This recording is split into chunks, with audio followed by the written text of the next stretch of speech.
What's up, people? Welcome back to another episode of Sports and Superheroes. This is episode 43, I believe. Yes, 43. I forget when we got past 10, I forgot the numbers. But this is a podcast where we talk about sports and superhero entertainment news from the past week, give our opinions on the stories, talk about the things we love.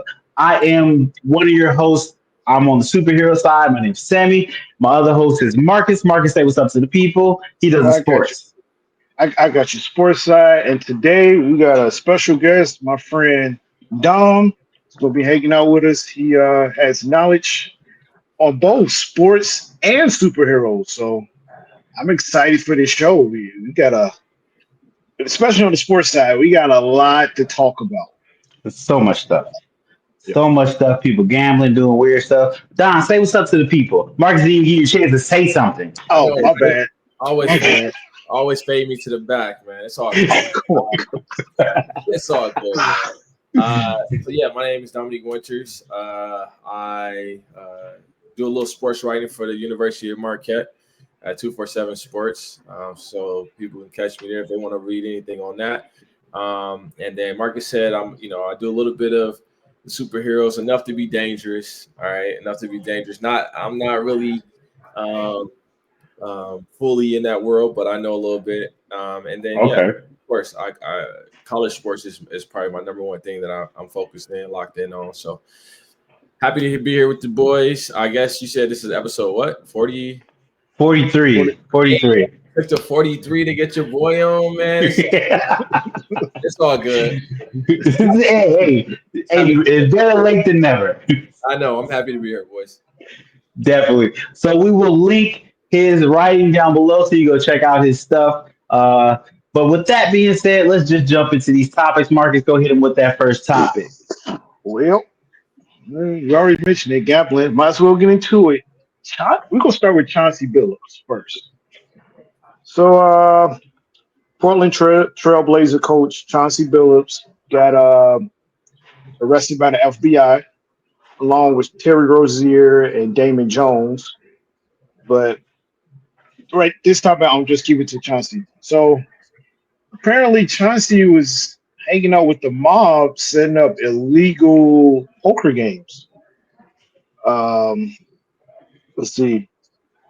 Yeah, it was celebrity poker games where Chauncey Billups was the face of them. The organization illegally used cheating technologies to cheat people out of the game, including shuffle machines that could read the cards in the deck, poker chip trays with hidden cameras, and special contact lenses and glasses that can read pre-marked cards and X-ray tables that can read cards face down on the table. Like they was on some James Bond type stuff. Yes. Jesus. Oh wait, we got the 3 minute mark. We got the 3 minute mark. All right, all right. Um, the what's it? The once the so-called fish lost, the mafia used extortion and violence to make sure that they paid their gambling debts. Investigators found that the scheme involved several mafia families.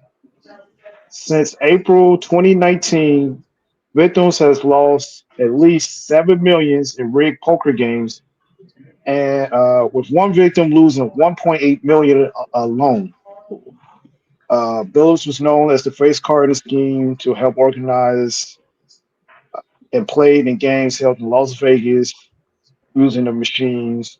Uh, where it was one they had in Las Vegas a game, and victims lost at least $50,000.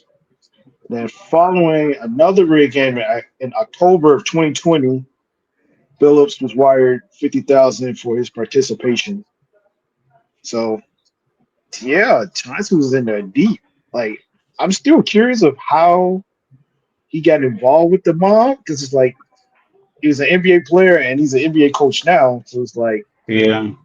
why go into this with the mob? Like, I'm really interested to hear the backstory on this. I mean, I don't know if we ever gonna hear why he did it, but this seemed like just nothing but a drill.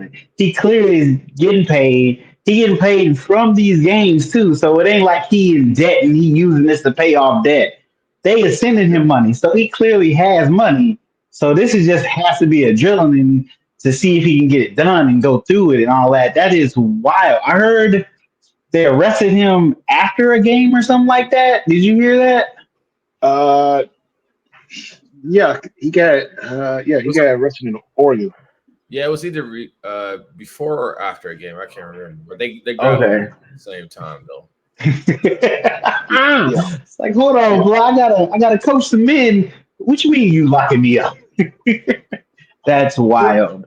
The other interesting thing for me is when this all came out, they had pictures of Rozier, Chauncey Billups, and David Jones. Why ain't seen no Italian motherfuckers and This mugshots? is very true. This is Why very ain't seen true. no video of them walking in and out of court? I'm just saying. I mean, realistically, we wouldn't know who them dudes is. We know who these dudes are. So I get it. You putting them front page as an example. I get that. I get that. The steal. Where they at? Where they at? Yeah, man. So go ahead. No, I think it's interesting, man. If you think about it, I'm trying to put myself in the multi-millionaire shoes, and typically, Chauncey had a pretty rough upbringing. If I remember correctly, I think he got in trouble like draft day with some stuff not correlated to gambling, with a shorty or something like that. But like Chauncey's from the streets, and so if you put yourself into the shoes of somebody that's like really wealthy, right? Typically you got your boys that you gotta, they want to be put on. Eventually you're gonna get digging in your pockets trying to put these boys on. And so, me thinking creatively, I'm thinking one of his boys came up to me, hey man, I know this dude.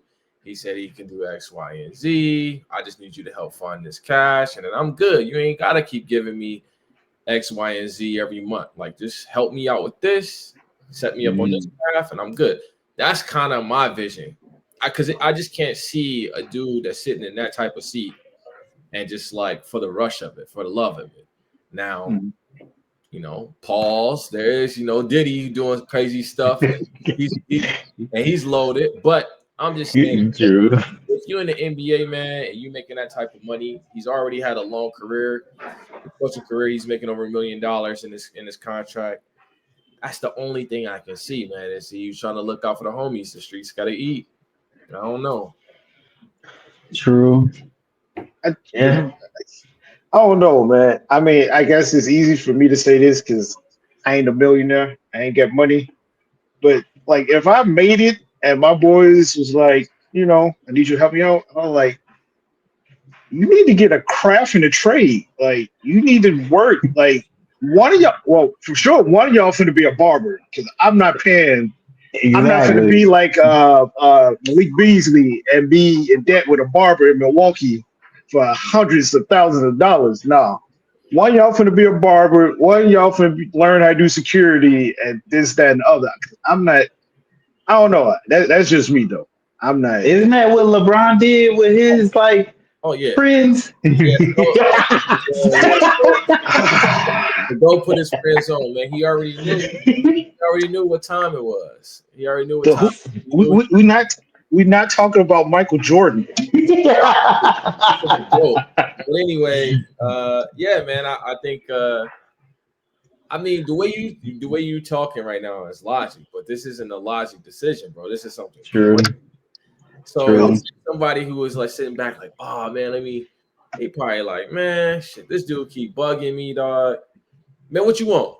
Come on, man. I ain't gonna keep coming out of my pocket. Look, you also got to think about it too. This dude has already did a whole NBA career.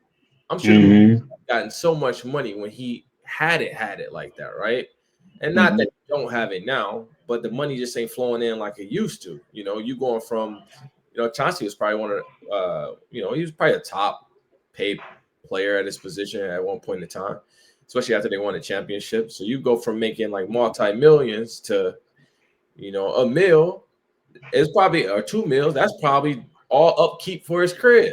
You know what I mean? I'm just thinking this can't be logical, man. Like how you thinking right now, Like, yeah, Yeah. that ain't what he was thinking. He was like, man, stop bugging me, dog. Whatever, what y'all want me to do? All right, cool. You know what I mean? Hey, sometimes you just got to change your friends when you get into a different tax bracket. That's fair. It's sometimes you got to let them go. You're like, hey, I can help you as much as I can, but at a certain point, I gotta go do me. That's Uh, fair. That's fair. I'm not saying I believe you, Marcus, when I hit another tax bracket, but I'm gonna give you the tools to get to my tax bracket. At a certain point, it is what it is. That's what it is. Let's see. Chauncey made just over 106.8 million over 17 seasons. Okay. So, you know, Jeez. I mean, like compared to now, Well, that's like that's 4 years. that's pocket change. Yeah, 4 year that's contract. pocket change. That's Yeah. pocket shit. That's back then, though. So the Right. times are different. You know, he's balling. Yeah. Yeah. That's why Yeah. I said I would like I said, I'm not a millionaire. I would like to think logical, but again, I don't have that kind of money, and I probably never will. So this is it's easy for me to say that on the outside looking in. True. True. But you know what's wrong and what's wrong. Sometimes you doing wrong, you know you shouldn't be doing. Like, hey, it is what it is. Uh, That's crazy. yeah. Okay. Well, speaking of people Oh, how doing you doing? crazy things, the boys has been crazy for Prime. Amazon, is it Amazon? Yeah, Prime TV. They have set records for them with the boys. A comic book that not a lot of people read, but a show that everyone seems to be watching. And with that, it has spin-offs. We already finished the season 2 of Gen V. They have what is it? Dang it, I forgot the Vault Rising. It's supposed to be a prequel they got coming up, and they have the Boys Mexico coming up. But they also have won a what is that freaking word? In Guinness uh, Guinness record. They got a Guinness record Oh, for most yeah. uh what did they win it for? I gotta look at my notes. Sometimes this goes this way. Um for most uh the most in-demand action adventure TV show and the most in-demand superhero TV show. I guess the main cast of the boys were at some Australia or London Comic Con, and the Guinness people presented them with these two awards for the show, and they were just thrilled. Being that they're going into their last season, season 5 of the Boys TV show. Don, you ever watch the Boys? Yeah, man. So now you brought it up. You make me want to get back into it. I think I watched the first 2 seasons, maybe 3. Okay, The first 2, maybe 3 seasons of it. It's have you watched it, Marcus? Marcus no, ain't watched it. Yeah. I've heard about it, but I haven't watched it. So it's a little different for me. Like it took me a while to get into it because I'm just used to the normal superheroes. Walk down Yeah, the street, you go save a cat. This walk down the street, you may kill somebody and then think about saving a cat type of deal. You know what I mean? It's definitely it's a show that I definitely want to get back into. It was pretty good. I thought the storyline was good for a minute. I can't really remember where I left off. I think I left off as like what's the serum that the guys started to take to get yeah. You left off. If you, I think that's where butchers are taking yeah. uh compound V. Yes. Yeah, What when season was he, that? Was that yeah, season 3? that was a tail end of season 3. Okay. And they go more into that in season 4. Yeah, you should definitely get back into it. Yeah, It's still good. It's still good. because I kind of dropped off. I dropped off on it, but it got interesting, so I may have to check back in, especially after this. Okay. So But have you watched Gen V, I the have not. first spinoff? I, Okay. I haven't watched any of the spinoffs yet. But I will say, like, some of the stuff that you was talking about the show, like there's a lot of people that went crazy for the show early on, and unlike me, I dropped off just from being busy. But it's definitely a show I want to get back on because it was solid. It was solid. Yeah. It was a show that sometimes some TV shows is kind of boring because you know what's gonna happen. But this is a really show that you can fall in love with a character and that dude may die in the next episode. Exactly. Yeah, like damn, Kept it I'll just ride with very it. unpredictable and stuff. You didn't Yeah. know who was gonna make it, who was gonna die, where the storyline was going. Especially if you hadn't read the comic book, and even if you did read the comic book, they changed stuff from the comic book to the show, and that gave you a whole new world of unknowing of where it's gonna go. So yeah, it's really good. So I didn't even know that they had a comic book though. I thought this was so out of the blue, the whole show. I thought they just made. I'm like, ain't no way that this is that's that. You put me on game. I didn't know that this was actually out of the comic book. Yeah, the comic book didn't sell as good as they wanted to when it first came out. So that's why it wasn't really a very known property to people. And honestly, a lot of people say the comic book is bad. I haven't read it. I was gonna read some of the comic book, but then I just said, let me finish the show before I read the comic book. Once the show is done fully, I'll go back and read the comic book and see the differences. But a lot of people say the comic book isn't easy to read. It's not very well thought out at times. So take that what you will. I see. I see. I like your knowledge on the comic books, though, man. I was talking to Marcus, or one of our buddies, Daniel Dixon, Dr. Dixon. He's we go to the movies. We watch a lot of comic books, and we watch a lot of Marvel movies, and he kind of puts me on game on stuff that goes in the comic books because I didn't get to that when I was younger. So man, I would really love to see you two converse in the future. Hey, if I'm on episode 40, he got to be like 100. It's the 102 we throw them on. But you guys would be a really good match with that. Okay. We might have to both work them out. I do like talking to other comic book heads and people about this stuff.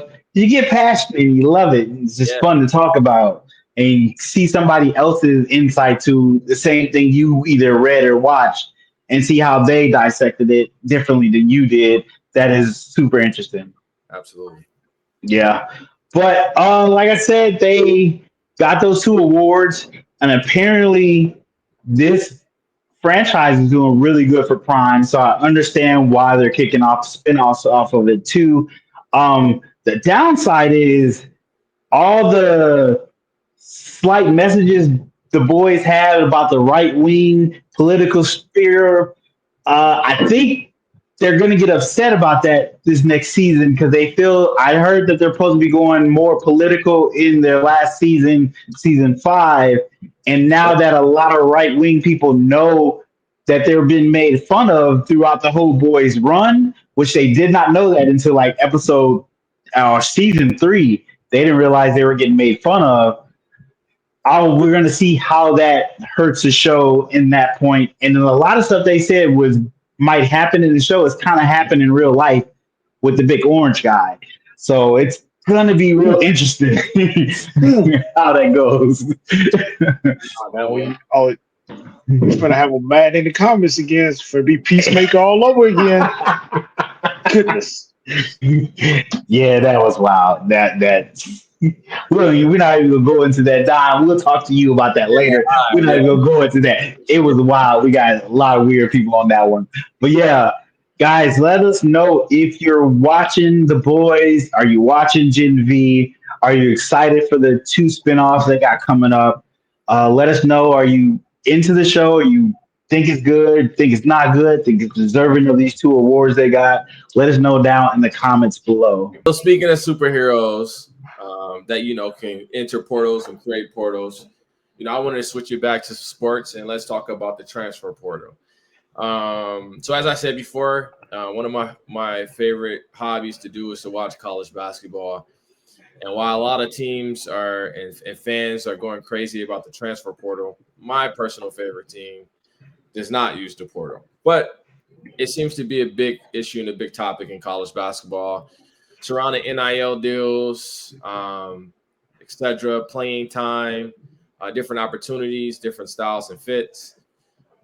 Just last season, the transfer portal, 40% of students or college athletes that were scholarship athletes entered the transfer portal, which I think is an insane number. When you consider that most teams have about 13 players on scholarship, 13 to 14, you losing, 40% of that team. And if you think across the whole landscape of the NCAA, there's kids that are entering the transfer portal for, hopes of a better opportunity, coaches basically getting the job and wanting a different player. So basically kicking the kid off the team, or what they call slightly pushing the kid away, basically telling the kid, hey, man, you're never going to play here. And then allowing the kid to enter the portal. This is an interesting topic to me. I want to know what your thoughts is. I did reference my favorite team, which is Marquette University. Marquette is the only high major school that has not grabbed a player from the transfer portal in 4 years. So Marquette is the only team that has Shaka Smart, who's the head coach, has agreed that, you know what, everybody else is going to do it this way. I'm just going to recruit kids, develop kids, convince kids to stay here and be with me, and try to make it out that way. Marquette has been pretty successful doing it that way. Since he's joined the team, they were a 9 seed in the NCAA tournament, 2 seed 2 times. And then last year, I believe they were like a 7. So it's proven to be successful so far. He's had a collection of about 5 NBA players in those 4 years. So he's made it work. But I'm interested to know you boys' thoughts on the transfer portal. Do you think it's a must for majority of college coaches? What are your thoughts, your views on kids jumping in without, honestly, sometimes nowhere to go? There's a lot of kids that are entering the portal, especially bottom of the bench players, and they're losing that scholarship. They're having to go to D2 school, having to pay for school because they can't afford school anymore. They thought another coach would want them. Now all these coaches want seniors out there. So, I for one, I like the portal for the simple fact, like you said, coaches switch teams every season. B. So if the coaches can move around, why can't the players? And then, like you said, a new coach come in and then they tell the kid, yeah, you ain't getting no PT here. So I like the kids have the opportunity to go elsewhere to get some playing time. I think that's only fair. And also, I feel like the NCAA has to pay for its crimes of what they did to the Fab Five. So I like this chaos. I like the NIL. I like the portal. I love it all. And that's just my short synopsis on it. Okay. I mean, I see there's good and bad with the portal.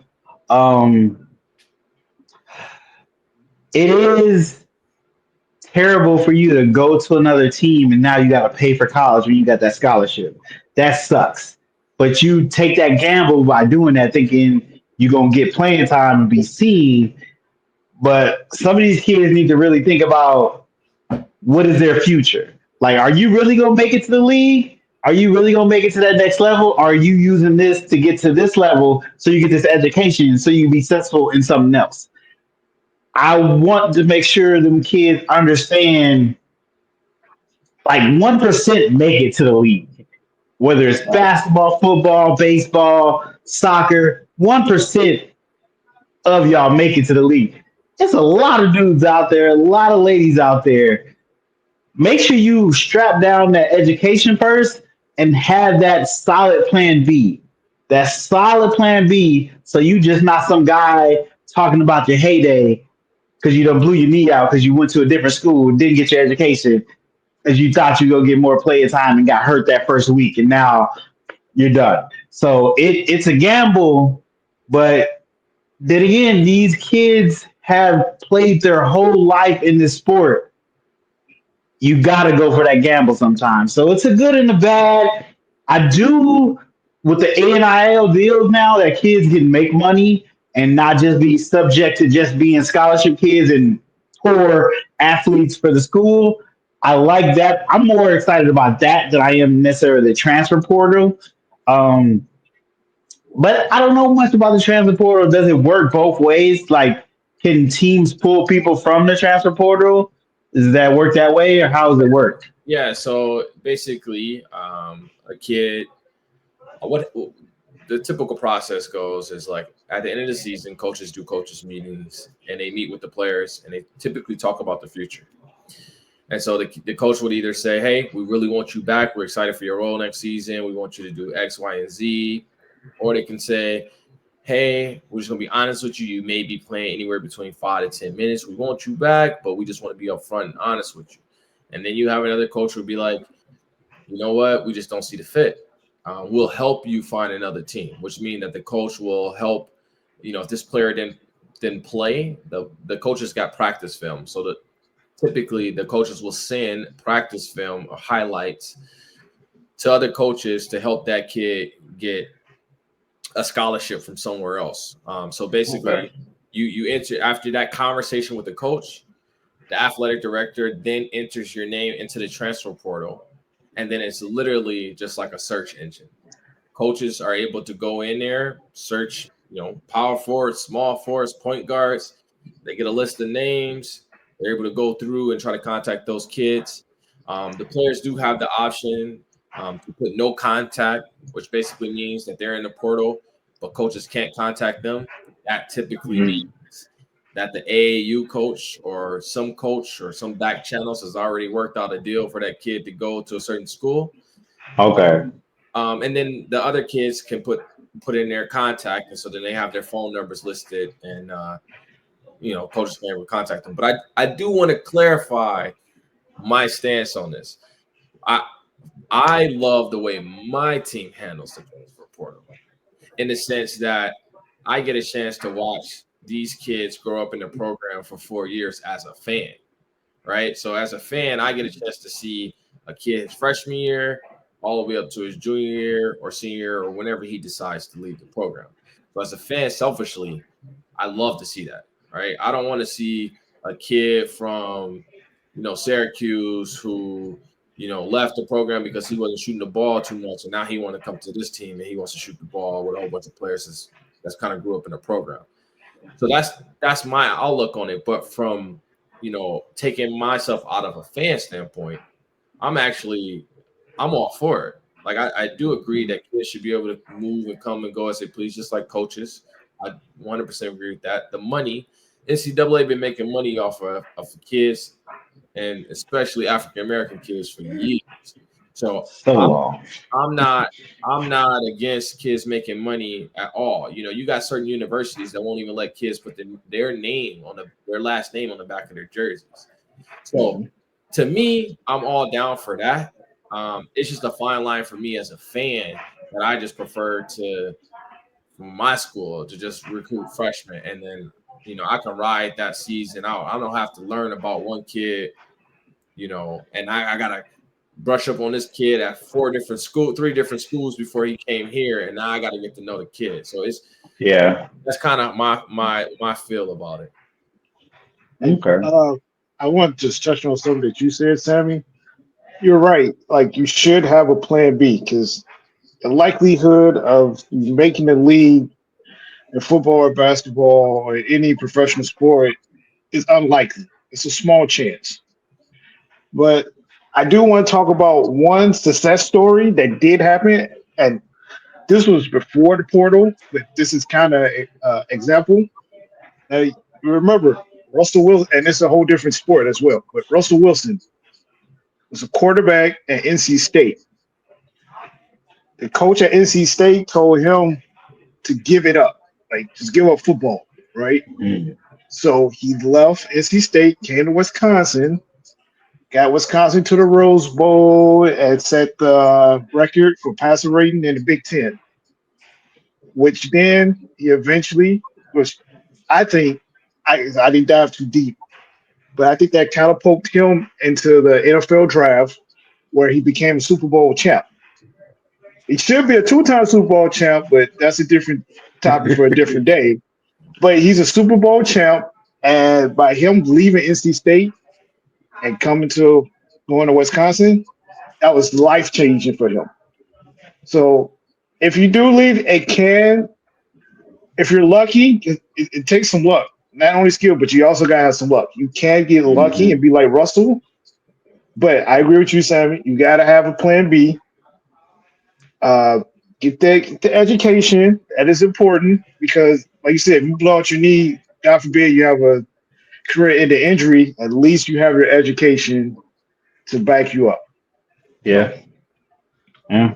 No, Okay. go ahead. Go ahead. He does have a really good point. But this kind of goes to that same topic that me and you were talking about with Chauncey. Like, we looking at it from us as adults. We like, make that sound decision.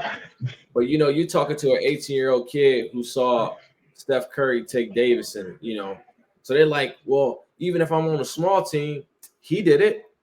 Mm-hmm. Dame Lillard did it. You know what I'm saying? Ja Morant. Yeah, there's so many of these stories, and so some kids, and I truly do believe this as well, is like, I do think that some kids do have a chance to be seen with the proper opportunity, right? So like sometimes you can go to a school and it's just not a good fit for you, right? That doesn't necessarily mean you're an NBA player. So it makes sense that like maybe I can transfer and maybe, putting yourself in that 18-year-old kid's shoes. If I transfer, I get shine, I get a chance, or true. You may have a kid who knows he ain't the star, but hey, I'll transfer to a bigger school. I'll be a role player. Coaches will see me. I may get a two-way. You know what I mean? So I think for us as adults, we looking back and we're like, man, get that school paid for, have a job lined up. But these kids ain't thinking about that. Especially the other piece that I think that's missing is these AAU coaches. Right? Yeah. AAU coaches don't make a lot of money. I'll tell you that right now. So how you think they get this money? How you think they're able to, they're networking with these college coaches. Mm-hmm. When I got this little player, that played on my AAU team last year, he's thinking about hitting the portal.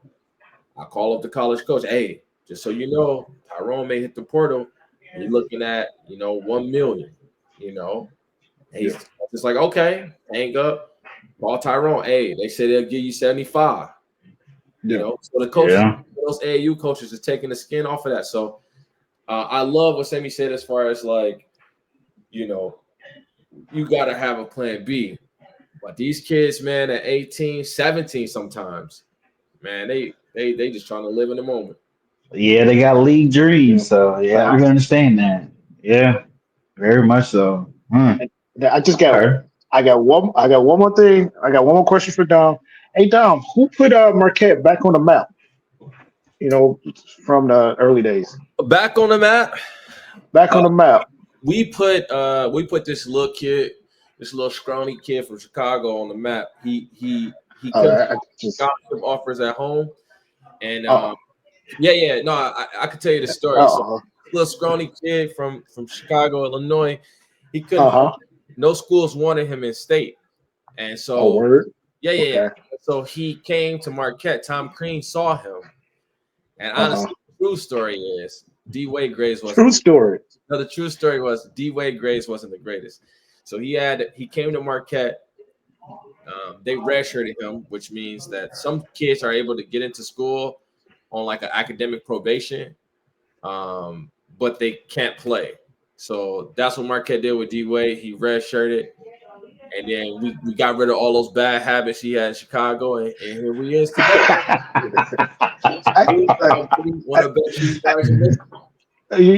As long as you acknowledge D. Wade put y'all back on the map from Chicago, like all that other stuff you mentioned wasn't even necessary.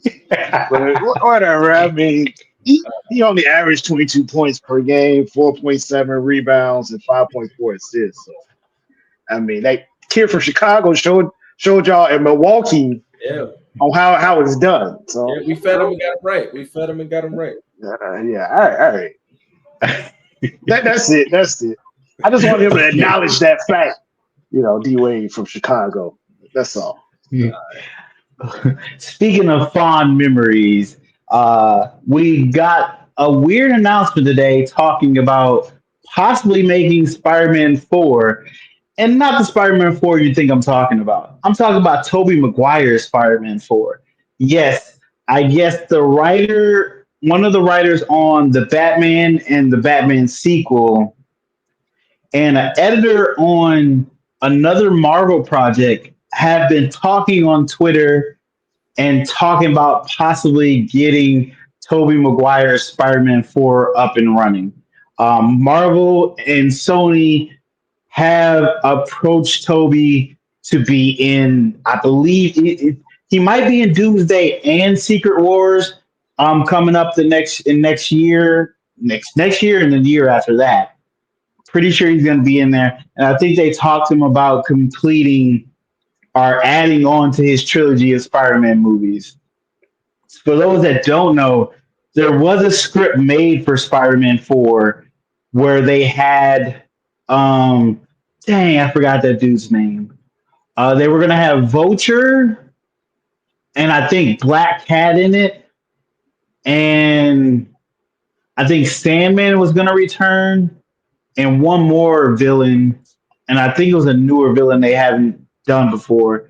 But they have that script. They said they can punch that script up, make it good for this time. They would have to change a few things, but the script is still solid as is. Um, Me myself, Tobey Maguire is kind of my first Spider-Man that I fell in love with. I love him as Spider-Man. I thought he did a great job as Spider-Man and Peter Parker.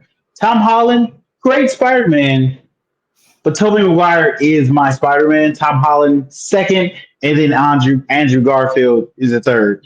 Shamik Moore doesn't count because or not Shamik Moore. What's that dude's name that does his Miles Morales voice? I forgot his name. Shamik, it's something like that. He's like, oh, he's down the list because he's a weird dude. But other than that, I would, I would like, I honestly would like to see a Spider-Man 4 with Tobey Maguire in his story. One of the things they kind of talked about, which they're being real loose lips with this on the internet, being that this has not even really been announced. But I think this is their way to do the kind of Deadpool thing where Ryan Reynolds released footage of Deadpool and got people interested into where they had to make the movie. I think they're trying to do something like that. But they talked about in this story, it would be him as a dad, Spider-Man dealing with the world as a dad, working dad, being Spider-Man, all those things combined, being he's such an older Spider-Man at this point in time, which I think is a pretty good idea and a great way to go. Only thing I think people are kind of tired of the multiverse stories from Marvel. They kind of want them to just stay in one lane, in one universe, stick there, which I totally understand. It's weird for people that don't read comics to have so many different of the same character in different ways. It can get confusing. I totally get the gist of that. But for nostalgia's sake, I would love to see Toby in a movie again, honestly. Dom, you've seen Tobey Maguire Spider-Mans, right? Oh, I have. Okay. So I agree with everything you saying. I think that Toby he's an interesting dude outside of acting. True. But all his movies was dope. So like I would love to see him again. But I'm also on the side of the fence. It's like, yo, man, I can't keep up with 15 Spider-Man. All right. I don't know who's who. All right. Now, Toby, I would love to see Toby. And I think the reason why this is coming up too is because the last movie with is it Tom Holland, right? Tom Holland, Yeah. Spider-Man. Is it Far From Home? No Way Home? No Way Home. No Way Home. No Way Home. So the movie No Way Home, Tobey Maguire got a lot of publicity off of that. Mm-hmm. He got a whole nother resurgence. And I don't know if there was talks, and maybe you had to fill me in that like even for him to do that one, I thought that they had to like convince him or like he was on the fence about it. And who was the other Spider-Man name? What's the other dude name? Andrew Garfield. So yeah. Tobey was a holdout for a long time. Okay. He took him a long time to sign a contract to do that movie. Yes. Okay, and it probably because they was gonna pay him less because he was foul anyway. That's just me. So it's probably because he didn't even get the same paper. But Tobey, I would like to see. I'm on both sides with you on that. Like, I think Tobey is if it was the other guy, the Garfield dude, I'm good. Don't even try. But Tobey was really good, man. And after seeing him in No Way Home and his role in that, like, I would love to see a follow up on that. So that's interesting to me. I didn't even know that was a thing. So I would love to see. Marcus, you've seen the Spider-Man movies, the Tobey Maguire Spider-Man movies. You've seen one of them at least, right? Yeah, I've seen one of them, and I've probably seen like bits and pieces of the other one. Okay. What? Bro, yeah. It's like one of the most. I know. I don't. What are you doing here, man? If you when any of these movies came out, bro, when nobody going to no other theater, so like you going to see at the time, bro. I don't go to the movies, man. like when did these movies come out? I think get killed in the comments, but when did these movies come out? Oh, let me see. Because like I've never look it up. Like I've never get into like the comic books. I watched cartoons as a kid, but you gotta realize, and like I grew up in the '90s, so in the '90s, like you gotta understand, my home teams was like really good then, so I was immersed in sports and like WWF. That was my thing as a child. Like Spider-Man came on in the mornings every Saturday, man. Yeah, and I watched Fox Kids. I watched it definitely. Fox Kids with my cereal in the morning, but like I never got like really into it. Like I had my GI Joes as a kid and all that, and He-Man, like Ninja Turtles. Like I watched those cartoons as kids, but as I got older, like I really got immersed in sports, and I didn't follow along with it. I got you. Okay. Yeah. So the first Tobey Maguire Spider-Man movie came out in 2002. The second one came out in 2004. So we had graduated high school. So you was an adult at this point. You could have went and seen these movies. Hey, I was all about buying Jordan shoes, playing basketball, man. And then 06, I was a parent, so like I was watching Mickey Mouse Clubhouse, my guy. That's in between no time you had to go on some dates, man. You ain't going to come on, dog. I can't. Hey, we have to discuss that off air. I can't discuss that. I can't discuss that on air.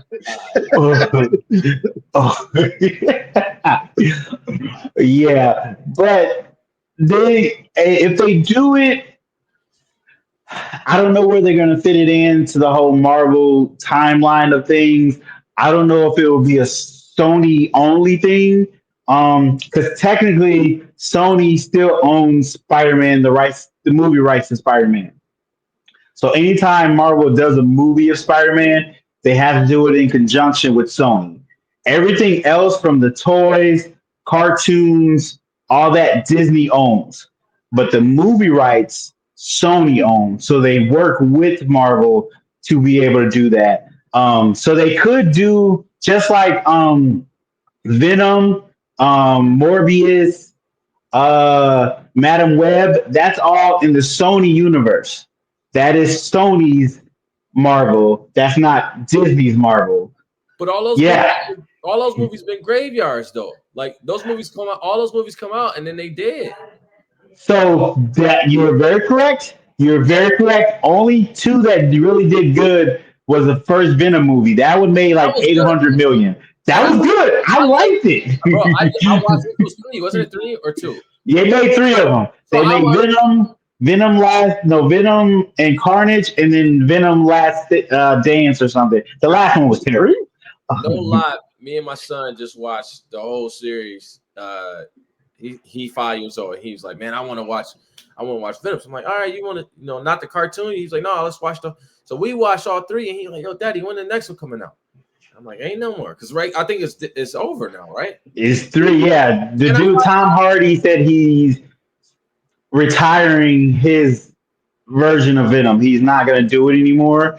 But I think if they give him enough cash, he'll come back for a cameo or something like that to really close it out. But yeah, he said he was done. Yeah, that was good. Yeah. But they can do Spider-Man in their universe because they are doing a Spider Noir TV show that's not connected to Disney Marvel. It would be Sony Marvel. So technically, they can do it and start a whole new universe of Spider-Man just for Sony. So that could be a branch off because Sony's never going to get rid of Spider-Man because it makes them too much money. No matter how much Disney will like, hey, we'll pay you for Spider-Man movie rights, Sony not going to spend that on unless you pay me 10 billion, you're not getting Spider-Man back. Yeah. That's not happening. So they have to keep doing stuff with that property to hold on to the rights to that property. So I can see them doing Spider-Man movie with Tobey Maguire as well as Spider-Man movies with Tom Holland to increase the popularity of that character and increase the money they make from that character and keep them from being able to hold on to that character. So it's a possibility. Y'all let us know in the comments. Is that something you want to see? Would you want to see a Spider-Man 4 with Tobey Maguire in his universe, him doing his Spider-Man 4? Let us know in the comments down below if you think it's a good idea or if you think it's a bad idea. Marcus thinks it's a bad idea because he hasn't seen any of the Spider-Mans. Man, I just want to see Spider-Man and the Jordan 1s. Let me know when that movie come out. Then I'll tune in. You should have time. Have you watched Spider-Man Into the Spider-Verse with your son? Have you watched it? The cartoon version? Yeah. He's watched that one solo, but he watched that solo, but maybe I have to check it out. You like it? It is the best Spider-Man movie. He likes it. Hands down. It's the best Spider-Man movie. The first one. You talking about with the black kid? What happened? I can hear you. Oh, can you hear me now? Oh, maybe my thing went out. Hold on. You can hear me, Marcus? Yeah, I can hear you. Oh, okay. Yeah, Sammy speaks very highly of that Spider-Man. Is it Come Home With Me? Or is that Spider-Man Into the Spider-Verse? Okay, are you talking about with Miles, the Spider-Man? Yeah. Miles? Oh yeah. Watch that one. Just that one, right? So it's 2 of them. There's Spider-Man Into the Spider-Verse and then Spider-Man Beyond the Spider-Verse. So there's 2 of them. There's supposed to be a 3rd one, but it keeps getting pushed back. They keep delaying it. The writer strike happened. Then they didn't like the script they had, so I think they're reworking the script. So it's supposed to come out 2027, I think. From the last time I seen 2027. We talked about it a while ago. But yeah, I think that first one, Into the Spider-Verse, is the best Spider-Man movie, period. It's my number 1 Spider-Man movie, hands down. Wow. Hands down. I shit you not. I cry at a certain moment of that movie every time. The cartoon one. Yes, it's that good. I'm gonna watch it. It's that good. It's that good. Yeah, it's that good. It's that good. Well, before we move on, I got just one question. So, Dom, who is your favorite superhero? Ooh. Because I know for Sammy, it's Spider-Man. Like, that's his all-time favorite. Spider-Man's up there. Who's probably a close second. I really like Flash, man. Flash, okay. I was really a Flash guy, man, and me, like, I was more of a, I think it was, what is it? Come on, WWB. Yeah. That CW. So you watched the Flash TV show? Yeah. Is that the one you're talking about? Okay. Big on that, man. So like, I really like the Flash. That Flash has always been my favorite character. Just period. So I thought he got overlooked a lot When they mix the characters together. So like I enjoy watching the last Flash movie. Like man, we're going to You see. like that movie? And you know what? You know why I liked it? Because I was so thirsty to see him. I guess if that's your favorite superhero, It's my yeah. favorite superhero, so I'm thirsty to see a movie. So I'm like, man, I'm just like, oh man, it's the Flash. But there's nobody else that I think it's the Flash, and I think it comes Spidey, and then it's a kind of drop off from there. I do rock with Iron Man, of course. Mhm. But yeah, that's kind of it for me right there. That's just those my three.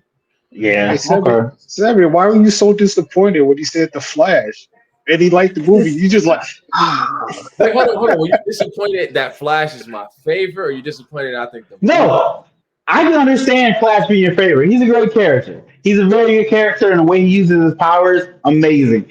Every time you think he can't do something, he finds a way to do it, and it makes sense. It works. I like Flash as a character. Great superhero. That movie is garbage. Hot garbage.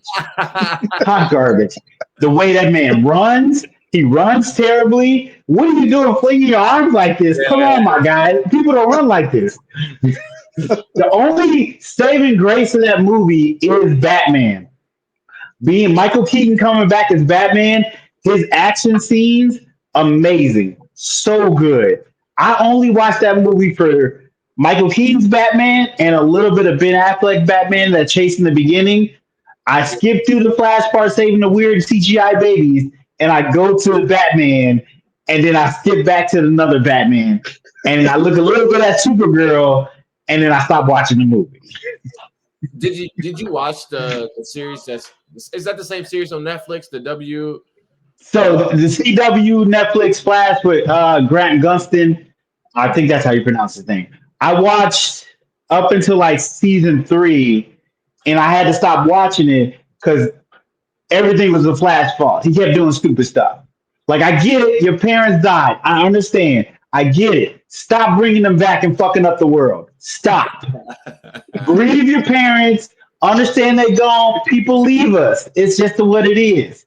I get that. You are about to start a whole new family, but keep messing stuff up and you keep saving your dad. Let it go. But yeah, I did. I love the first 2 seasons. First 2 seasons, fun, really cool, loved it. At third season, I was like, "Hey, stop making everything his fault. That's just stop." That's fair. How far did you get on that season? On the season? I don't know how many seasons they have, but it's maybe I don't know. They got like I think it's like 6, maybe 7. 6 or 7. I think I'm probably like 4, 5. If it's 7, I'm like 5. I know I'm like 2 seasons behind. But Okay. it kind of I hated the part where they start mixing an episode with Green Arrow and then with like I'm like, come on, dog. I can't watch. Oh, it's 9. Okay, so I'm probably like 7 then. I'm probably like 7 Okay. deep. Okay. So yeah. It's I love, but that's my favorite. So I gotta watch. Gotta rock. Understandable. Understandable. I just yeah, if that's your favorite, you gonna deal with the weird shit in it here and there, and be like, hey, that's still my boy. Yeah, I'm fighting through it. Understandable. Understandable. Dang, they had 9 seasons. Jesus. It was popular, man. It was. I was with them for the first 3, and then I was like, yeah, I might have stayed with them for 4 seasons, honestly. And then I had to let them go. I'm gonna go see after this tonight. I'm gonna go pick up where I left off, man. I'm gonna watch an episode before I go to bed. Understandable. So that means you must have really liked A Train. He's a speedster. Yeah, actually, I did. See, Okay. it's just crazy, and I know Marcus like, man, what y'all talking about? But like, no. I'm enjoying this because like the Sammy talks about this and I don't know what he's talking about, so I'm enjoying this. Y'all keep going. Y'all keep going. A-Train is the boys' version of Flash. So when I saw a black superhero, that's going out there like Flash, Yeah. thing, first thing I watched, I'm like, man, that dude cool. and then he kills somebody. I'm like, come on, dog, Yeah. dude. And then the whole series, he like, he kind of, and I don't want Sammy to have to tell me what's gonna happen in the future, but like he goes through this troubles of losing his power. He just kind of look like a sucker. He just not my type of superhero. So like he got all the powers that I enjoy and I love, but then he's like a pushover. He's not even, he's kind of soft. So I can't even rock with him. But I did when I first saw him. I'm like, oh man, like this is what's up. And I'm thinking, I don't want to spoil. I mean, it's the first episode. I don't know if it's a spoiler alert. But he ended up killing somebody the first episode. I'm like, dang, Yeah. what? So yeah, man, A-Train was my guy. I don't even know if he makes it after where I'm at. So we'll see. But Yeah, I say go finish watching it. Catch up on season 4. I think season 5 comes out next year, so you got time to catch up on season 4 and well, man, see where they at. if he stays a sucker, man, I don't know, man. My flash gotta stand up, man. I understand what you said. I understand what you said. Trust me, keep watching. You'll be more happy about it. I'll say that. Okay, cool. Yeah. But Marcus, go ahead and hit us with that next sports topic. Well, we got to talk about Game 3 of the World Series because that was a game for the ages. So the game went well. If you don't know, the World Series is between the LA Dodgers and the Toronto Blue Jays. Game 3 was I don't remember what day that was. It was the other night. Was it I think Monday? it was Sunday? Monday. Yeah. I think it was Monday. Was it Sunday? I think it was Sunday was Monday. Monday went into Tuesday. I don't know, Monday. but it was Monday. Okay. The game was 18 innings long, and the game was 6 hours and 39 minutes. It was the longest World Series in history. Let's see. My boy not Oshanti. I'm saying it like I'm on the King Pierce sketch now. Ah, goodness. Hey, Shohei Ron! Otani reached got on base 9 times. That's something that hasn't been done since 1942 and never done in the postseason. He had 2 home runs and he was intentionally walked like 5 times. Jesus. The game featured. The game had 609 pitches, 37 runners left on base, 25 position players played, and 19 pitchers played in the game. The Dodgers end up winning 2-1 with let's see, Freddie Freeman hit a walk-off home run in the 18th inning, giving the Dodgers the 6-5 victory. But now back to my boy Otani. So he led the game off with a double. He hit a home run his next at bat. Then he hit a double. Then he hit a home run again. And let's see. Yeah, he hit 2 home runs. That was his 8th home run in the postseason. And that home run had tied the game at 5. Then in the 9th inning, he was intentionally walked with the bases was empty. Like, so they just walked on like, we're not pitching to this dude because Exactly. He's not even giving you a solo. No. right. Then the next 3 times he came up to the plate, twice with the bases empty, he got intentionally walked again. And then in the 17th inning, they finally pitched to him, but all the pitchers was outside the strike zone, like they weren't even close. So they again intentionally walked him. And then the 609 pitches was the most in a postseason game since the MLB began tracking pitches in 1988. So just a little history on the game, and then I believe they are also playing right now. Damn it. Unfortunately, Toronto's winning 3-1 at the top of the sixth. The series is tied at 2 games apiece. OVO So Blue Jays. no, we ain't going. So hopefully the Dodgers can get back in this game and win this and win the World Series because we don't mess with Toronto over here. We don't. For obvious reasons that I stated in the last episode. Oh, Dom, you weren't here, so I'm gonna tell you what I told the fans.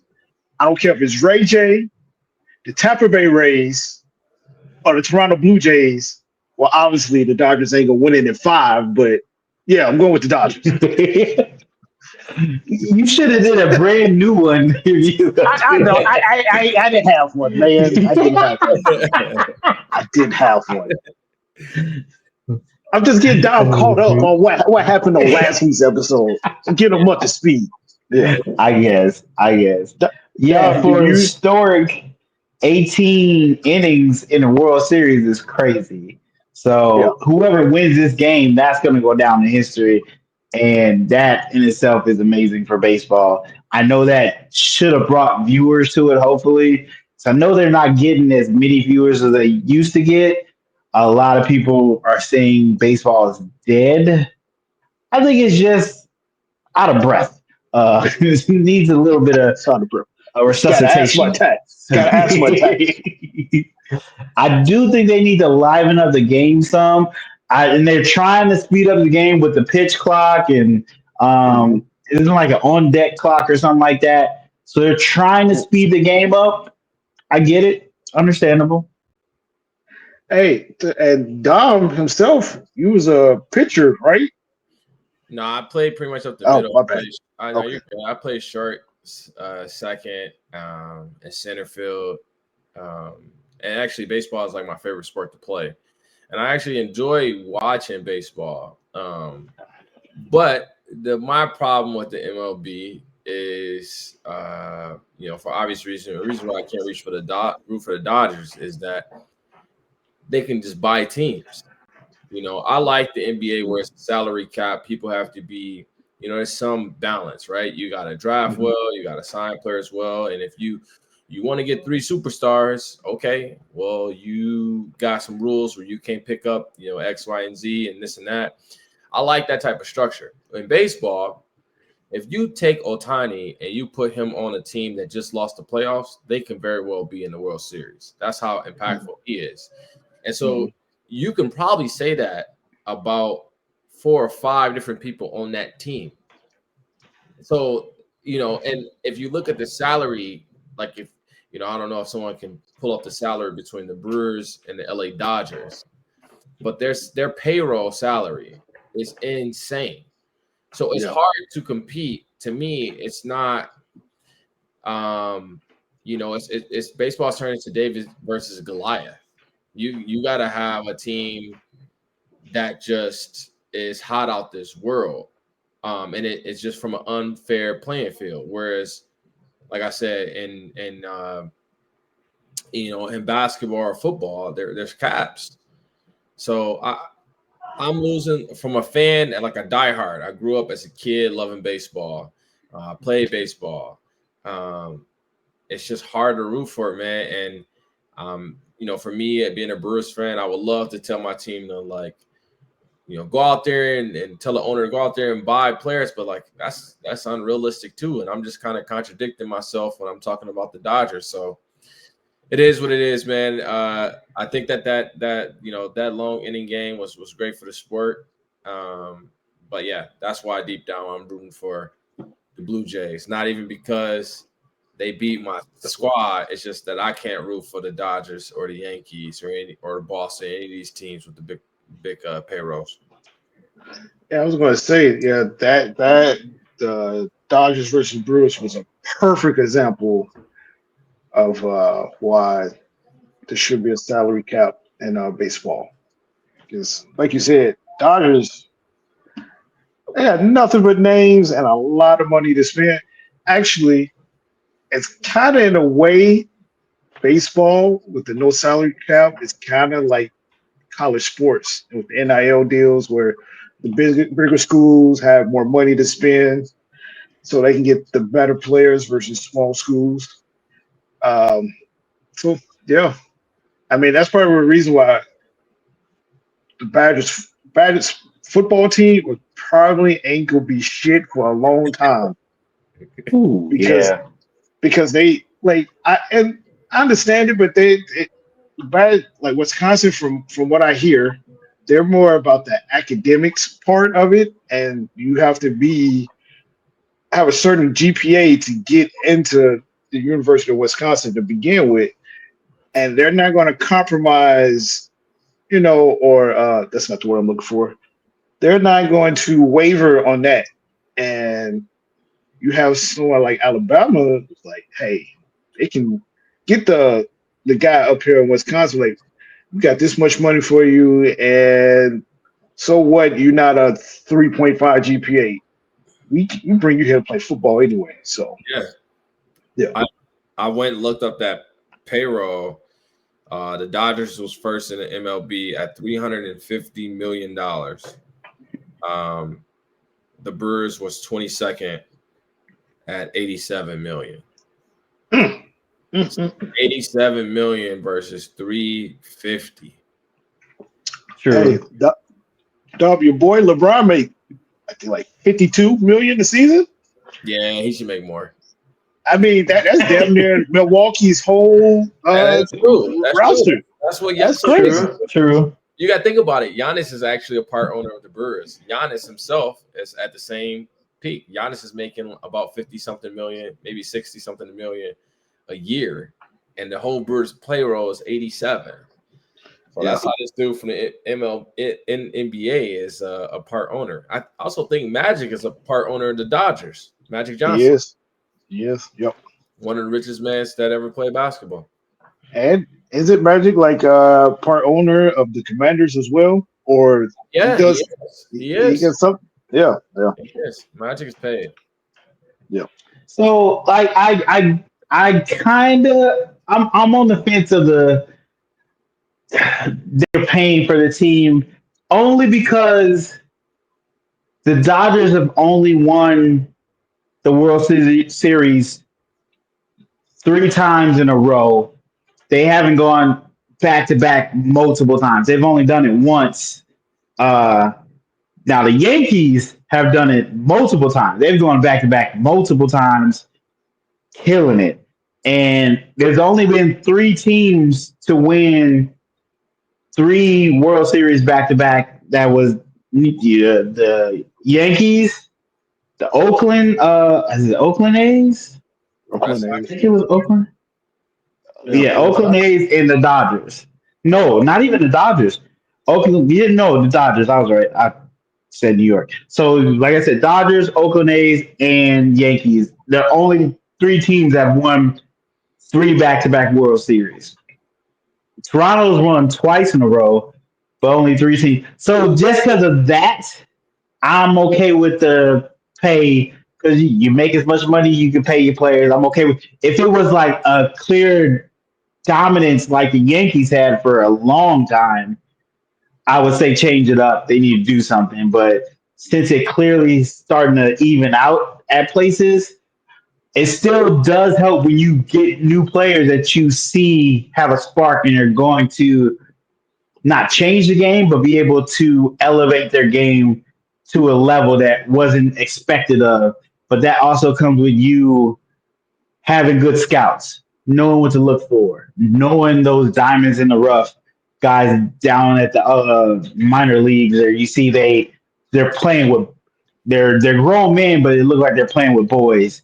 When you see that, but then you also have injuries. They play so many games in baseball. That is a long stretch to stay healthy. Um, so I think it balances out with that money pay and they got guaranteed contracts. How they it's not yeah, it's weird. Baseball is it's a weird sport. I can't agree with you watching it. I don't like watching baseball. I watch clips, love playing baseball. That's my number one sport. Baseball, football, then basketball. Number one sport, love it to death. But watching it is boring. I can't lie. Man, you put it on, grill out. No, I wish that I guess that's hard for me to say. I'm always down for the players to get paid for sure. Like I'm always down for them to get paid. I just think you reference about the World Series and how many that they won in the world. I guess I kind of look at it from a standpoint. It's like if you look at it from a perspective that these teams got a lottery ticket every year. All right, they got more lottery tickets. They got a chance to make it to the playoffs. So they could put together a bomb team. They can have an off year. They can have so many injuries and they still make the playoffs because they're just that talented. Whereas like you have a team like the Brewers with one of the lowest payrolls, it's like they can, the owner can max out at whatever he spent this year, 87 something million, and then they guarantee they're gonna make the playoffs. Now they did have the best record in baseball this year, which was why everybody was excited for this Dodger series. Like, oh, the team with the best record in baseball versus the team with the highest payroll. But I just think at the end of the day, the highest payroll is always gonna have that extra the nod. Like, True. For example, the Brewers starting pitcher of opening series would probably be the fourth, fifth best pitcher for the Dodgers. So that's really tough to overcome. Yeah. I don't know. I honestly don't know how they will fix it. I don't think they ever will fix it. Baseball has always been non-salary cap. And I'm all down for the players to getting paid. Maybe they should come up with something to have the owners spin a floor like the NBA does. So like how I would want my owner to spend more money, basically, like to try to compete.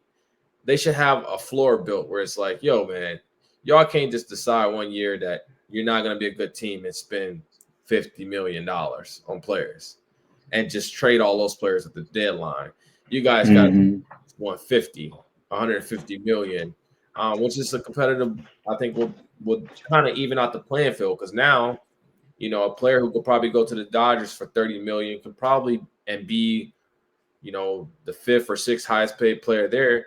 He could probably go to the Brewers and be the highest paid dog. So I don't know, but I'm all for him getting paid. Yeah. I can understand that. I can understand that. Then also kind of what Don was saying, Sammy, that's like if you put us three on the same basketball team and then we play Rich, Doug, and Pete. Like we're going to dominate them because we're just that much better. Like we're way better. So like Dom said, you got a high payroll and you can pay all these top players to put on one team. But these small markets doesn't have a chance, and it hurts your small market teams. Like it was It great that does. Milwaukee had the best record in baseball because they're a small market team. So it like kind of puts the spotlight on them more than what they had. But then when you go against a giant, like it don't matter how good you play. And then another example, you know who CC Sabathia is, Sammy? I've heard The the name. Okay. So he played for the Brewers, had a good season. The Yankees was like, who doing over there with his hat cut playing pitcher for Milwaukee? Oh, he nice. Y'all see what he did in that first round of playoffs? Yeah, we finna go get him, and they Yeah. dump a truckload of money and picked him from Milwaukee, and he went to New York. The story a little crazier than that too, because like the Brewers traded for this dude at the deadline. So a small market team had to give up what's most valuable to them, prospects, right? So they had to give up a ton of prospects to get this dude for half the season. So a small market team had to go all in and say, hey, you know what? Our most valuable thing is our future. We have to give you all of our future just to make the playoffs. And so CC came to the team, and granted, the Brewers got their money's worth out of CC because they had this dude pitching every 4 games, I believe, which was something crazy. Like they typically a pitcher get 5 days to rest. Okay. But we were struggling to make the playoffs, so he was going an extra day to get more games in, just to make the playoffs. And at the end of the day, they didn't win. But And then, like Marcus said, the Brewers offered him at the end of the year, and he was, what? Why would I think, like, I appreciate it. It was fun, but nah, like New York calling me with a bag. Yeah. It's tough, man, but I love the sport. Yeah. And then that like take. I'm pretty sure that take Milwaukee for several years. They gave up on their prospects to get this guy just for him to get picked off by the Yankees, and that set them even more. And they already a small market team, so that's just my 2 cents on it. Yeah. Unfortunately, that's the nature of the beast. And talking about the nature of the beast, Marvel is doing amazing things out here. They had a Hollywood at Universal Hollywood. Marvel and Vogue did an event for Black Panther. Yes, they had a Black Oh, I did see Panther that. event. Yeah, I did not see it until the last moment, and I watched some videos on it. Super cool. They had Angela Bassett come out dressed as, oh, I forgot her character name. What's her character name in the movie? It's Queen. Dang it, I'm I, blanking on I I don't actually did know. watch that. I actually did watch that movie for the record. Marcus. I hope I so. don't know if we could be friends no I more. hope so, No, dog. I watched the first one. Man, I didn't Okay, watch the second okay. one. I didn't watch How the second one. I about watched okay? the first one. Saw the Queen first one Ramona. twice. Okay, okay. We can still be friends. But they had her dressed in her Queen Ramona outfit. She came out, started off the whole event, and it was great to see her. Even though she has died in the second one, it's not a spoiler for Marcus because you should have saw it already. Um, we got to see her in that character once more, which is great to see. But then we also had Denai Greer came out in her Dora Milaje outfit. She was accompanied with Tiana Taylor. Tiana Taylor was in the Dora Milaje outfit as well. I don't know if that's them Yo, saying that she's going to be in the third movie or not. that I would don't know if that's what that means. That would be awesome. She's been killing it lately as an actress. be a good She actor. did her solo movie. I forgot what that was called. Anybody know that movie? Um, Tiana Taylor. Yeah, look that up for me. She did a movie about 2 years ago. She also did a movie, The Last Battle with maybe not the last battle, but battle something with what's the dude from Titanic? Leonardo DiCaprio. Yeah. They said that movie was really good and she was really good in it. It dealt with race relations and stuff like that, and it was really interesting. I haven't watched it. I'm gonna watch it eventually, but I haven't seen it. But she's been killing it as an actress lately, so she's doing her thing.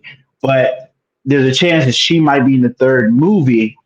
And the bigger surprise of this is Demson Idris. I think that's how you say his name, Franklin Oh, yeah. from Yeah, what's the yeah. name? Snowfall. So Great show. Snowfall, which I didn't watch the show. You know how I felt about drug shows and black We people. can't be friends. That was a great show. Great show. I get tired of that. But anyway, he was actually at the event with Angela Bassett, hand in hand, walking down the red carpet with her.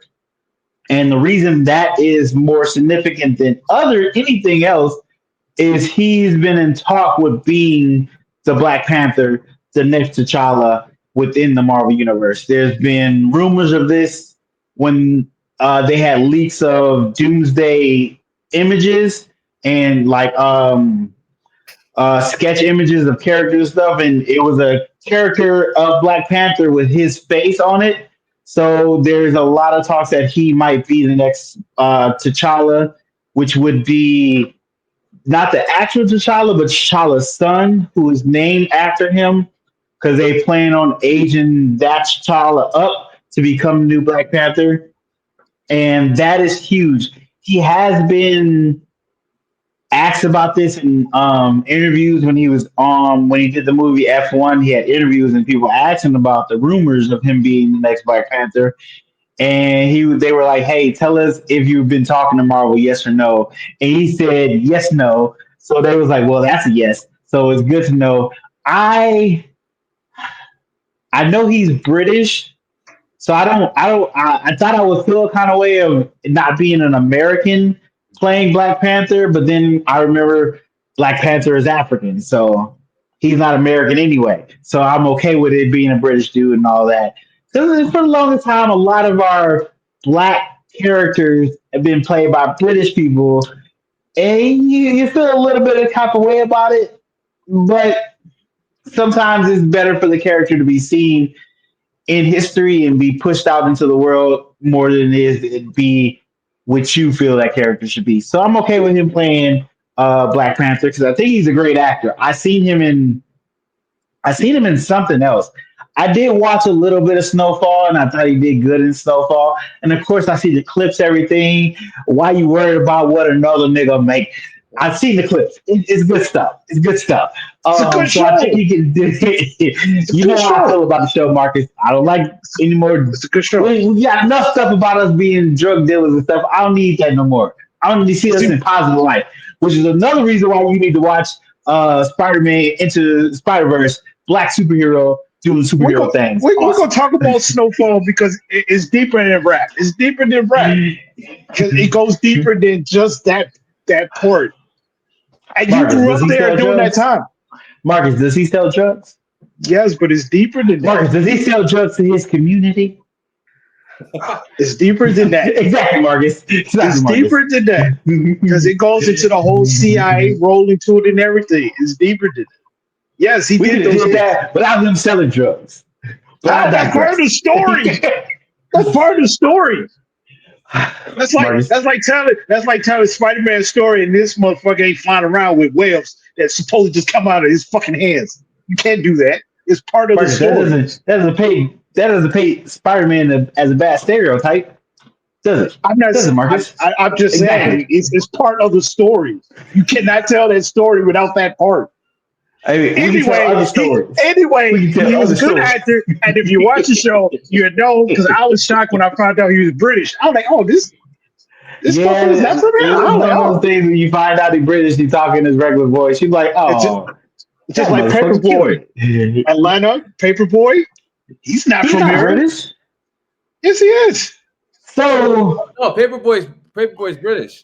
Yeah, is he Paperboy's British? British. I thought he was. Yes, Is he yes, British? Yeah, yes. if you listen to one of his interviews, he Mhm. is. Well, that's one of my favorite shows, by the way. But Yeah. and actually, I know I'm rambling right now. That's one of my favorite shows, and it actually ties to the Miles character. I ain't watching another Black Spider-Man till they let Donald Glover be the Spider-Man, but that's just another story for me. He been petitioning to do that for years, and they've been playing. Yeah. Them. Anyway, my Yeah. bad. That's a Yeah, little Yeah, Paperboy is British. Yeah. Hey, You hear him and the words of Chappelle. You got him in his regular talking voice. Yeah. yeah, that's Paperboy. that I'm nigga's not with you, British. What is he? I just looked Yeah. up his stuff. He's not British. What is he? He ain't from He's America. American. He's No, It's not American. that Negro is not American. That nigga was born in North Carolina. See, I was trying not to say the N word, but you just said it. That nigga is That what, nigga North is Carolina. British. He's sophisticated. I can't say that word right.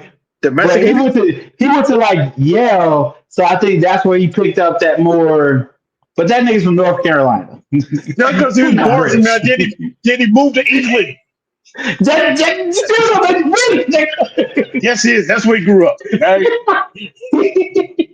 He was raised in D.C. He's American. Hey, Dom, can you verify this? I don't know. He went to Morehouse. looking. I mean, he's telling the truth about Listen to this real speaker voice. but his voice. He went to Yale for school of drama. I give you that. Hey, That's shout an out to American him. man. Besides all that, shout out to him for going to Yale. Like, shout out to him. That's dope. I'd love to see it. I love to see it. I don't care what you say. That nigga British. Hey, what you say? Side note, he is in Spider-Man Into the Spider-Verse, so that's another reason to watch that. He's really good but in he that. need to be man. Donald Glover been first off. Donald Glover, one of my favorite rappers. All right, I'm right there with you. one of my favorite rappers, and he and I love the show Atlanta, but he's been petitioning to do Spider-Man for years, dog. And he said it broke my heart when because he said like he did an interview. He's like, yeah, they reached out to me about Spider-Man a while back, and so everybody's like, oh, is he gonna get it? He's gonna be able to like get a show, or whatever. And he had a little small role, and I'm like, come on, dog. He did voice Miles Morales in one of the Spider-Man cartoons. He did do that. He is in Spider-Man Homecoming, and he's also in Spider-Man Beyond the Spider-Verse. So he's dabbled in the Spider-Man world more often. I think he is partially the inspiration for Miles Morales as well. So a lot of positive things came out of him saying he wanted to be Spider-Man. So touche that.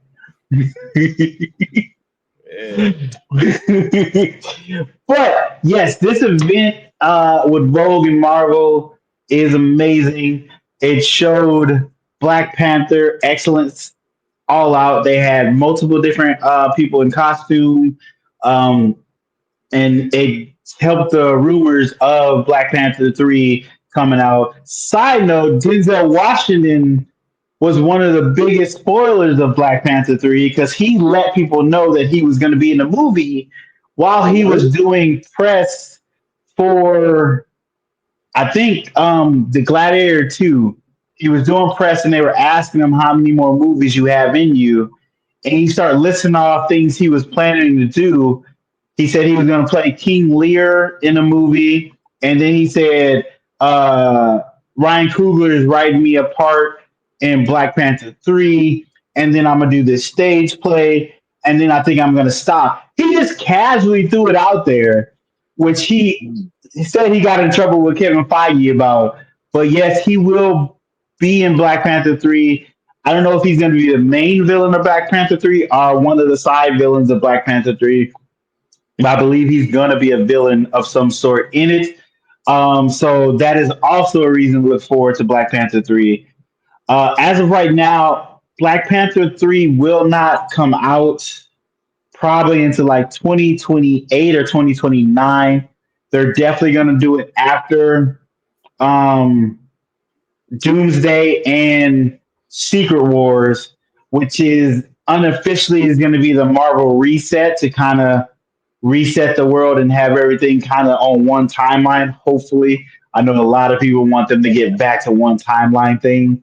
I 100% agree. Yeah, what do you guys think about Idris being Black Panther? Break it down to me again. How can he? First off, I thought, forgive me, I can't remember her name, but I thought the sister was the new Black Panther. She is. So I think throughout Doomsday and Secret Wars, she will be Black Panther. I think something's gonna happen where they age up T'Challa's son, and it will be Idris or Idris. I always say his name weird. I'm gonna just call him Man T. They'll age him up, and he'll be the new T'Challa, and she will pass the mantle off back to him. I see. I hope they don't kill her. But I know in the comic books, there's a point when T'Challa stopped being Black Panther to go off on a quest or do something, and she became a Black Panther for a bit. So you and they swapped over. So you said she won't be a part of the new Doomsday battle? She won't be in that? You saying? I think she's gonna be in that. But within that, I think they're gonna do a time jump to raise up young T'Challa right now and raise him up to that age. Oh man, I think they're gonna do something like that. Maybe, man. This is they are chasing. What's the end game? Bro, Marvel is chasing to create end game. So end game is I know this is a tangent, but end game is just so perfect, man. You ain't gonna find that. So now they gotta jump from one universe to another universe to another. Come on, dog. I just rather see her. So I guess to answer your question, I'd rather just see her be Black Panther, represent and hold it down. like I do like the idea of having Idris come into the fold, but then I also agree with you too. I don't want to see her die or she's old but she can't fight because like she was killing it in the last movie. So like why can't we see a black woman, hold it down and one of our biggest roles? For me, because I don't even know if we got any black women superheroes. No, Not in the not in we got Riri. We got Riri. Come on, That's really it right now. Even like, you know what I mean? Like, let her do that. They can have her and him be Black Panthers now because they done something with the herb that multiple people can have the herb. So they could do that. The reason they want a male Black Panther is because there's a lot of storylines that deal with T'Challa. There's the Storm storyline where they get married, they have kids. There Storm. multiple. Yeah, he gets married to Storm at one point in time in the comic books. So I thought Storm. Wait, what you say? You said Halle Berry. Hold on. I'm locked in. I'm locked in now. I thought Storm married. So I remember in the cartoons, Storm married or had a baby with somebody, and it turned to like a kid, a speedster. So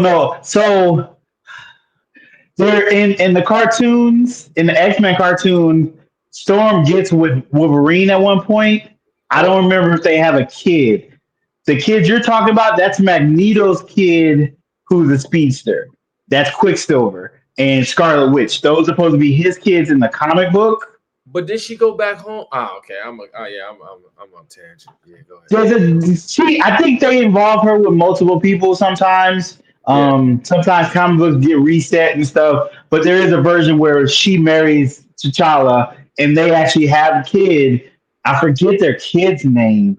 Damn, I just blanked. I think they have two kids. I think they have a girl and a boy in the comics at one point in time. So that does happen.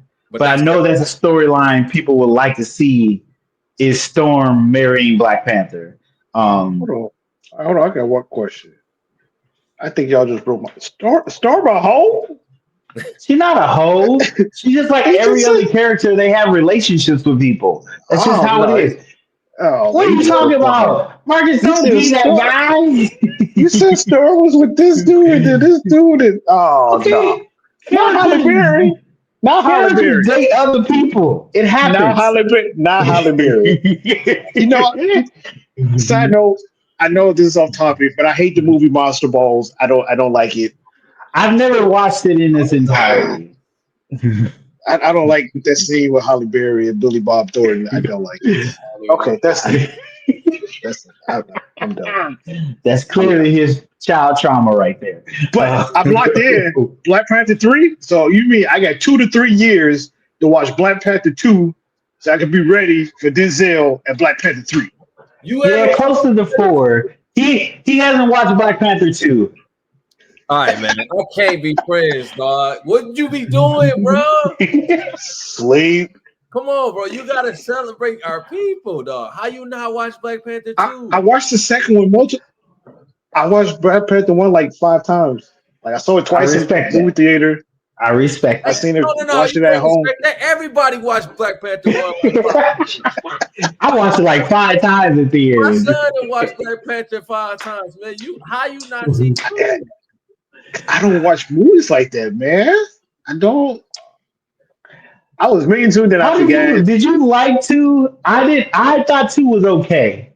I didn't think it was as good as 1, but I thought it was okay. Being they had to deal with his death and everything, I thought it was okay. I wasn't mad at it. Okay. Mad at it. One was it's nostalgia. It was exactly. That looks like everybody want another end game. It ain't gonna be another end game. So like 1 was set the tone for me. I like 2, and I like the tribute to him, and so I can get down with that. Okay. You didn't like it though, huh? I thought it was okay. I like moments of it. I didn't like the whole thing, but I give it a asterisk because what they had to deal with and what they had to change, and the way they went about it still worked for me. It worked really well. But I always wondered what it could have been if he was still there, and what it would have been if he was still there, and that sucks. Um, I I don't go back to it as much as I go back to the first one. Honestly, You know what made the first one so good though was Michael B. Burton, dog. I'm telling you. he does make it really good. And what I would have liked, because I don't know if they actually showed him dying, right? Because don't he like fall on that train and like isn't that what happened? Yeah, he doesn't. They show him kind of going limp in the sunlight. All right. They do show him kind of going limp, so they allude to him being dead. Okay, Um, maybe I can't. I thought that he fell. I thought they had that. My memory. I thought they had that fight scene and like these speed uh trains was going through, and I thought he died like from falling, but maybe it was something else. But for me, it would be nice if, hey, they keep bringing everybody back to life in these. Hey man, bring Michael B. Jordan back, dog. Don't bring him back and change his attitude, and now let's let him be, the true Black Panther. Because now that would be something, dog. If he could be, that same attitude he had, but like in a positive, like, I'm gonna say the world now. This is my family type of deal. yeah, Would be dope. Now I don't even know if that storyline. I don't know if that came up in the comic books where like this actually happened, where he had a hidden brother, and I don't know if that happened, if they just made that up, but that storyline was they dope. made that up. Okay. So that character is actually two characters they combined. Killmonger is a character in the comic books, but he's a totally different person. He's a Wakandan. He lives in Wakanda. He's just trying to take over Wakanda from inside. And it's combined with Great Ape or White Ape, which is another Wakandan guy who praises apes, and like Umbaku. It's a little bit of Umbaku mixed with Killmonger. So they gave M'Baku its own. Like M'Baku is not in the comic books. That's a character they made from the show, but they took some of the White Ape stuff and made that. He is really good. I liked him in both movies. I thought he needed a little more time in the second one. Um, it's really good. I would suggest you watch Eyes of Wakanda. It's an animated series on Disney Plus. That's really good. Okay. And it's kind of, I would say just go check it out. Watch the first episode, see if you like it. It's only 4 episodes. Kids watch it?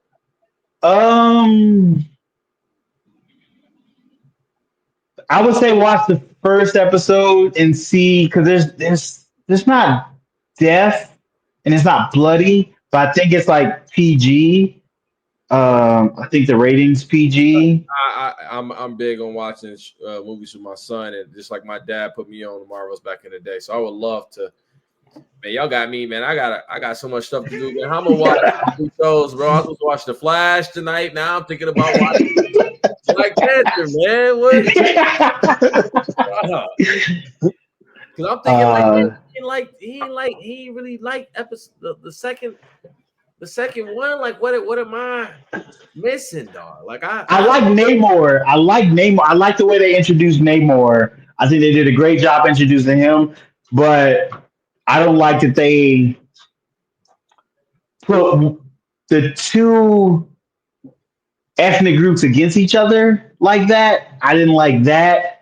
Being that their first introduction came in and then they immediately start fighting the black people. The other brown people are fighting the black people. Come on, why we gotta do that? I didn't like that. I think it could have been wrote differently. Okay. I get that view for sure.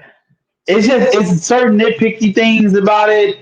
I think it was a good movie, but it wasn't a great follow up but like I said, I give it an asterisk for what it had to deal with and the challenges they had with his passing, and still incorporating him into the story and giving a heartfelt tribute and continuing on and introducing two big characters within that universe that one character people are very, why did you make this character? This is just a reskin Iron Man. I think they still did a good job of introducing her and Namor. Like, did you watch Ironheart show? No, so you talking about the girl with the power with that was like super smart and made her own little Riri, yeah. Watch the show. The show is good too. That's another one you need to put on the list. All right. It's good. It's good. All right. I think they did a good job introducing her and Namor and making them digestible to a audience that probably didn't know about them. I think they did a real good job at that. And I know this is off of what we said, but they made it seem like Namor? They made it seem like he was coming back in another. He was supposed to, but then that actor did some stuff that got him into some trouble with the law. So they was like, hey, you handle that over there, and if you don't handle it right, we might have to move on away from you.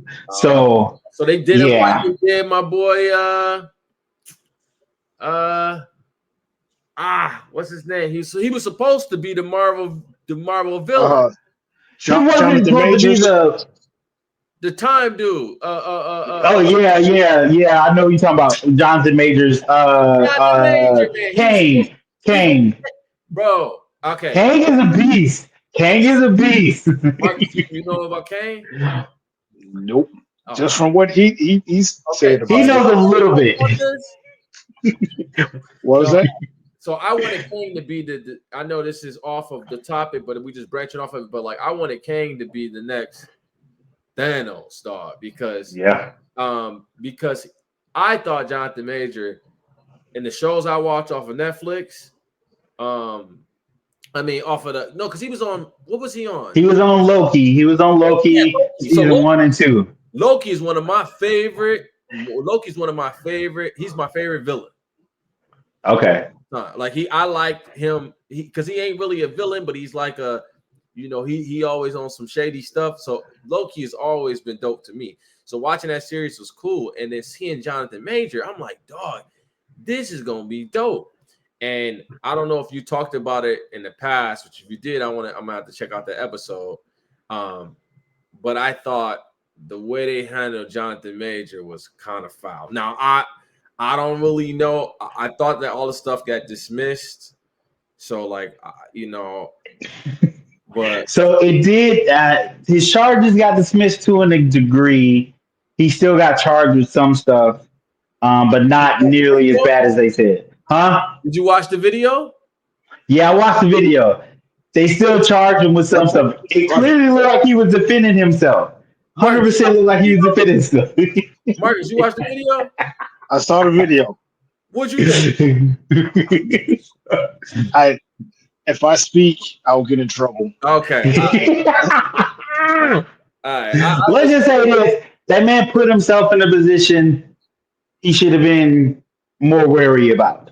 That's all I'm going to say. He put himself in a position he should have been more attuned to. Yes, you only can control so much with people, but when people show you who they are, you need to distance yourself. And I think he should have distanced. I know she definitely should have had some charges against her. I don't know if they brought charges against her. I'm saying, what about Iron Man? He had his issues back in the day.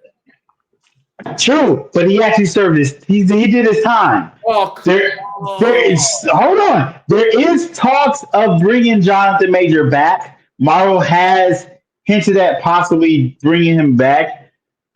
He's on a redemption tour right now. He is literally trying to. Season, man. He only Jodeci, man. He that man begging for his job, dog. He is. He's trying. I give it. Only thing I give Robbie Downey Jr. is he went to jail, served his time, came out, and slowly build his career back up. That's all Jonathan Major can do right now is just slowly build his career back up. I don't think you did something to where you should be shunned from Hollywood forever. Nowhere near that. But you gotta slowly build that trust back up. Slowly build your brand back up. Because your brand got tainted. Robbie Downey Jr. did the same thing. He slowly built his brand back up. He got Iron Man, which everybody thought wasn't going to be successful, and he kicked off almost a 15, 20-year job now and started a whole new franchise like no other in the world. So Jonathan Majors could do that. I'm okay with that. Side note, Doomsday was supposed to be Avengers Kang Dynasty. That's what that movie was supposed to be. Yeah. They had to switch and go with um Doctor Doom now because of I give it to Marvel. They held out as long as they could. They didn't like when the case first came out. They didn't immediately drop him. They stayed with him for a long period of time until charges were fully done and he got arrested and was going to jail and had a trial. And they was like, "Hey, we got to part ways." I get it. That was a business decision. This ain't personal, my big dog. This is business. Right now, the light you got on you ain't shining good for us. We gotta break bread, move on, do your thing. Hope you the best. But I would love to see him come back. I ain't gonna lie, I would love to see him come back. Because I personally think, and this may be, y'all may have to bring me in episode 1000, but I think that this is crazy. Like to me, I feel like when you get Thanos, like, man, you gotta find a superhero that's like Thanos level. Yeah. Doom, come on, man. Come on, man. Doom is Thanos level. Come on, man. Dr. Doom was fighting the Fantastic Four, man. How we gonna compare Thanos, who single-handedly beat Hulk and Thor to a pulp, to a dude that was struggling with Fantastic Four? I 100% agree with you. All the Fantastic Four, you saw those heroes was not. Come on, dog. A stretch to a point. I agree with you to a point, but in the comic books, Doom kills Thanos by himself. I gotta see that then. They're gonna have to create a multiverse and show me, and then I'm in. You look up, just Google Doom killing Thanos, and there is a picture of Doom pulling Thanos' skeleton out of his body. I don't know if he has the gems, but he does something and he kills Thanos.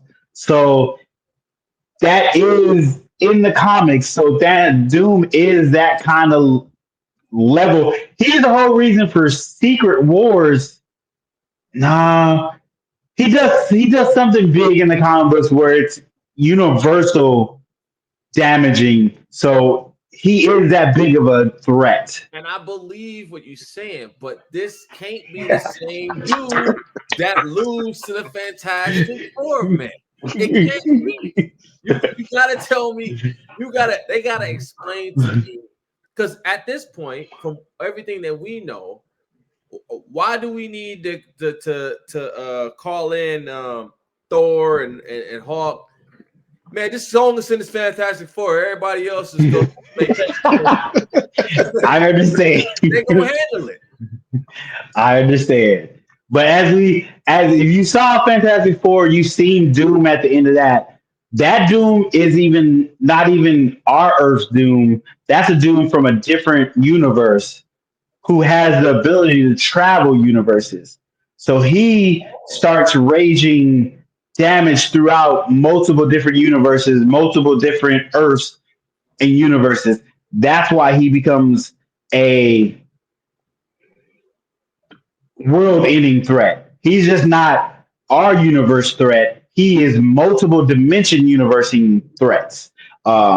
That's a different level than Thanos was in the MCU as of now. So that's what I think they're going with. All right. I'm gonna hold. I'm gonna hold out. I'm trusting you. And I told you, my buddy Dr. Dixon, he told me same storyline. I'm stuck in my ways, man. Like you, Understandable. stretch Understandable. man, They had stretch man take you down. that stretch man is a genius. That stretch man is the smartest man on earth. Man, they call him So give Batman. that stretch man that credit. Go ahead, no, my bad. Give stretch man some credit. He's the smartest man on earth. He is. He's smart, and I get it. But dog, if you telling me I can be stretch man, and brilliant, or I could be Thor, I'm Thor. It ain't even. And Thanos beat that dude up. Like he was, come on. Understandable. But we about to hit 2 hours. So Marcus, go ahead and sign us out. Let people know about the podcast. Hey, I gotta say, this was a fun episode. I enjoyed this. I enjoyed you guys talking about this. I had fun. But check the dang, I don't even forget what I was gonna say. Check the link. God dang it. Hit the like and subscribe button because YouTube like that. All of our tags are in the description. We'll put Dom's information down there as well, so you can go over and check him out, see his stories. Voicemail. Did you check on that, Sammy? I have not logged into it, so Okay. but leave a voicemail, message if you want to. I'm gonna log into it this weekend and double check stuff. Yeah. You can leave us voicemails, ask us a question. We'll do our best to answer it. Like, subscribe, send this to your friends, family, your ops, whoever's posting on your social media. Yeah, is that it? I know I answer that. I answer the same thing every episode. I just want to double check. I got everything. I want to thank Don from hanging out with us tonight. It was very insightful. I got 2 to 3 years to watch Black Panther 2. I might get that done this weekend. I might not. I don't know. We'll see what happens. But yeah, it was fun, guys, and have a good night. Peace. Peace.